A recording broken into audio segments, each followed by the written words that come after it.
कोल्हापुरातील कावळा नाका परिसरातून सांगली फाट्याकडे निघालेला एक कॉन्क्रीट मिक्सर दुपारी 12च्या सुमाराला लिशा हॉटेल चौकातील सिग्नलजवळ थांबला होता. पण चालक नेताजी हवालदार यानं सिग्नल सुटण्यापूर्वीच कॉन्क्रीट मिक्सर वेगानं पुढे नेला. त्याचवेळी समोरून हळुवारपणे काही वाहनं पुढे जात असताना कॉन्क्रीट मिक्सरनं एका आल्टोला जोराची धडक दिली. या धडकेनंतर आल्टो टाटा सुमोला, टाटा सुमो तवेराला, तवेरा फियाटला आणि फियाट टियागोला धडकली.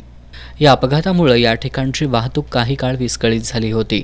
या अपघाताची माहिती मिळताच शाहूपुरी पोलीस ठाण्याचे उपनिरीक्षक अनिकेत कुंडले हे पथकासह तातडीनं घटनास्थळी दाखल झाले.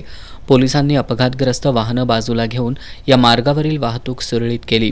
या अपघातात आल्टोचं सर्वाधिक तर अन्य वाहनांचं किरकोळ नुकसान झालंय. सुदैवाने या अपघातात कुणीही जखमी झालेलं नाही.